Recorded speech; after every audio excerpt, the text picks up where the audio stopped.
Hi, and welcome to Wonderfull Games' DMC Devil May Cry. A subtitle which really sounds like Ninja Theory saying, "We didn't turn your favourite characters into Hayden Christensen, really we didn't." Wait, Virgil and Dante are twins, so they have two characters modelled after a man who is already known for fucking up a beloved franchise. Good.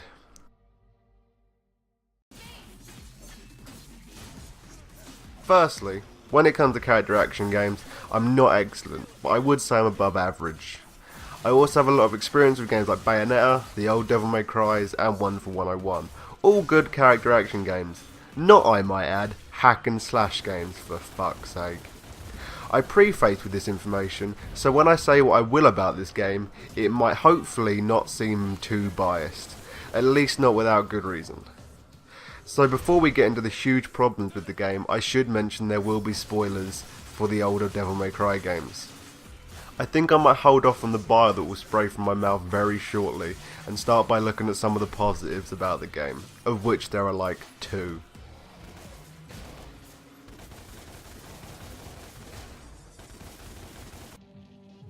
So probably one of the best things about this game is its visual aesthetics. Some of the environments are beautiful, dynamic and fun to explore. Okay, explore might be the wrong word because the game might look great, but most of the levels are linear hallways, which is certainly not a negative. Some games do of course benefit from a guided experience, but with this game's multiple fun movement options, it could have been done with a few more optional areas. Because the ones there at the moment only contain collectibles that are used to block challenge rooms for no reason and healing items which you better not be using, you scrub. Okay, sorry, the bad is seeping through, I'll go back to the good.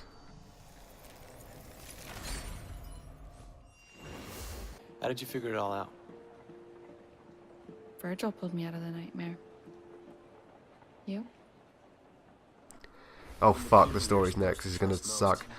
Well, it is a bit of a mixed bag. A bag consisting of self-harm and angels. I think I need to say before we move on, I'm not joking about self-harm, it's actually in the game. Blame Ninja Theory if you're offended.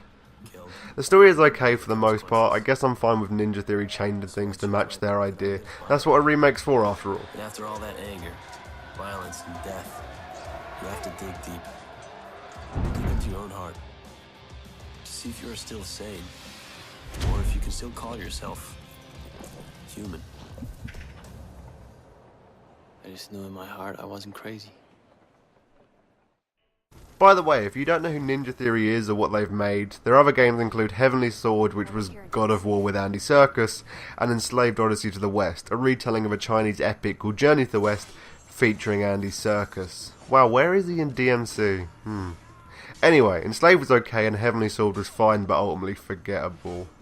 Wait, they made a film of it? Well, I have honestly no fucking words for that. Oh yeah, back to DMC. Well, Ninja Theory didn't do a bad job of fucking Dante and Virgil with a dildo made of teen angst and anti-government messages. Not that I don't personally hate the system, man, but there may be a bit too... No, stop. Too much negativity. Only good thoughts for now, this is really fucking hard. Let's not keep him waiting. And I got a bigger dick.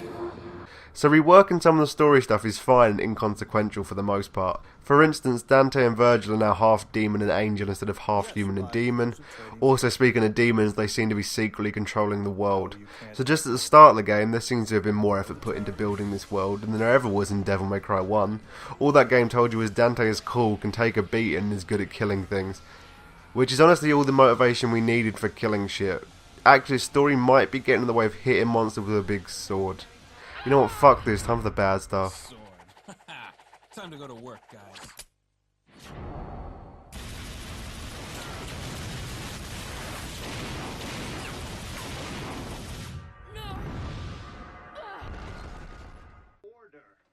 I will make it to talking about the combat, I promise, but there's a mountain of stupid fucking haircuts to climb first. So the story sucks, but how are the characters? I did touch on this earlier slightly, but I may not have gone far enough. Dante is now super depressing and completely uninteresting. Half his dialogue is bad puns, and the rest is him telling demons to fuck off. You want to kill me? You can't kill me. I'm 1,200 years old. You don't look a day over 12,000. Fuck you! Fuck you! Fuck you! If you can't see the chaos that humans will cause, if you don't want the responsibility of protecting them... I know this is meant to be Dante before he became his cool demon dissecting self, but this game ends with him standing up for us normal humans. I can't let you do this, Virgil. What? That's not why he did shit in the old games. He owned a business where he was hired to kill demons. He didn't run a fucking charity, he had pizza to buy. And who was he saving the world from? Was it the Kingpin, I mean Mundus the Demon King? Oh wait, no, it was surprisingly his evil brother. Fuck me, let's change DMC. Oh wait, how do we end it? I don't know, just make Virgil bad again.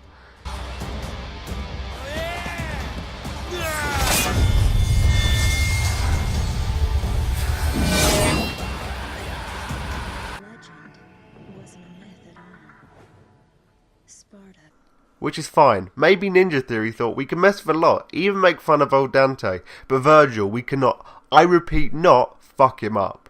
So they went and fucked him up, harder than Mundus' mistress's face.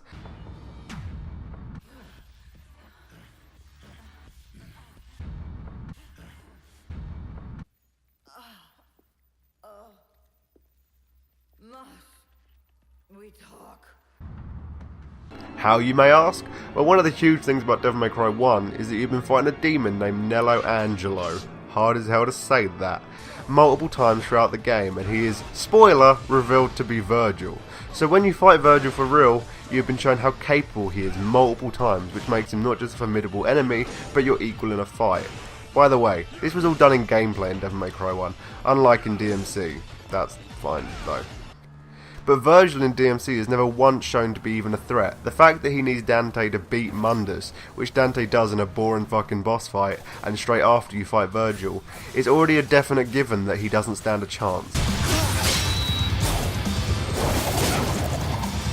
You save him from crashing his fucking car. This dude was less of a threat than Kat. She at least managed to get semen from a desiccated squirrel. That is fucking tough, I imagine.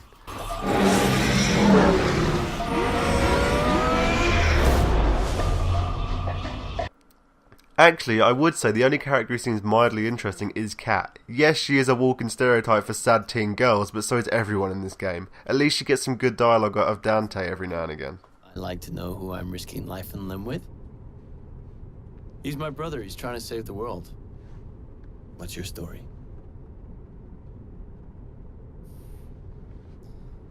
Listen, I never asked for your help, but you gave it, and I appreciate it. I trust you. You can trust me too.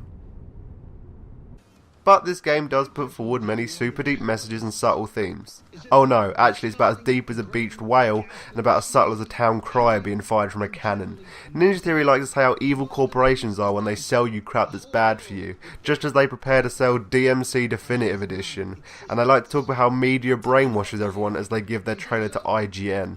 I feel just a bit of hypocrisy, especially when you make the best and most memorable boss in the game the evil news reporter.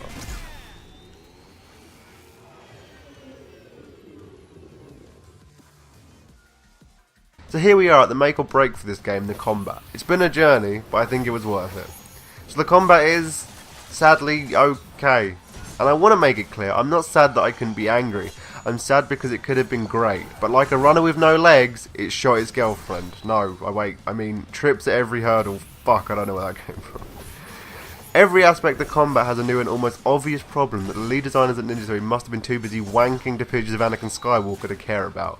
By the way, I mean Anakin from episode 2 and 3. I'm not claiming the guys at Ninja Theory are paedophiles, just they're fucking brain dead.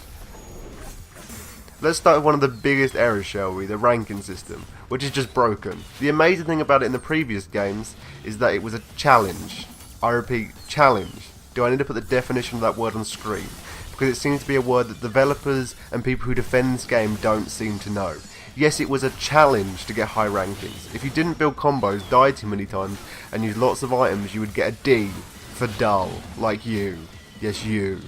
But in DMC, you can get a triple S after a couple of hits. This is a problem because these players will never be trying to improve, because the game is telling them they are sensational from the get-go. This system fucks replayability and player skill progression, and that is just one thing. There is so much more. Next, we have the new Angel and Demon weapons that work well in normal combat. When you're trying to build combos, you can switch between them quickly, even if each weapon having its own unique evade might be a bit much and a bit pointless, but the system is fine. Until you add enemies that can only be hit by one type of weapon, and some of these enemies, not all mind you, have attacks that can only be avoided by switching your weapon type. I like Ikaruga as much as the next huge fucking nerd, but I don't need to have my what the game calls stylish combos stop dead because I didn't have the right weapon equipped and my attack bounced off the guy I'm fighting, or to take damage because I didn't see the red enemy do his attack that can only block my demon weapons, while fighting the white enemy that I have to hit with my angel weapons, for fuck's sake. How is this hard? Don't put enemies that can stop your combo dead for no other reason than because they're a different colour than the weapon I'm using. The reason I feel this needs to be explained clearly is because it isn't a thing only people who play character action games regularly should understand.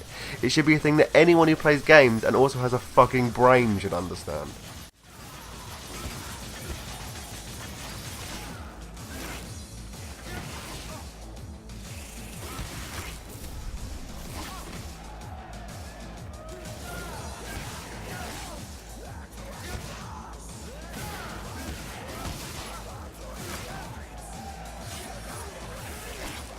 And you know what? That isn't even it. There's also the fact that changes in difficulty don't seem to make the game any more challenging. Whether you play on human, which is easy difficulty, or Nephilim, which is hard. There's also the fact that if you want to play the challenge rooms to get the health upgrade, you first have to collect a specific type of key, blocking off what should have been the biggest challenges in the game. But it turns out most of these are just kill 5 enemies. But wait, they can only be hurt by this type of weapon, so fuck them I guess. Also no lock-on, which becomes more annoying when fighting people in the many linear hallways, or when you are trying to hit the white enemy with the white weapon but keep hitting the red enemy because there's not a lock-on.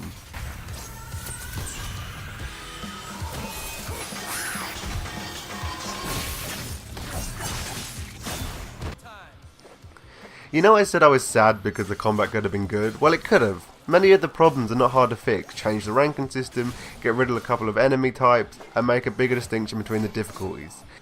Yes, I know you can unlock more after you beat the game, but in a game with very little reason to replay other than collectibles because the combat is not making me want to give it a second go, give me a harder difficulty straight away. I honestly think with those changes the game would have been so much better, and that is why I'm sad it was close. So thanks for listening to me be angry for a while. There are a few more upsides, like even after not playing this game for about a year, it was still easy to get back into the swing of things quickly. And I do have fun more often than not while playing. I just think there are way too many glaring issues to be ignored. But anyway, thanks for watching Wonderful Games DMC Devil May Cry. I've been Archie, goodbye.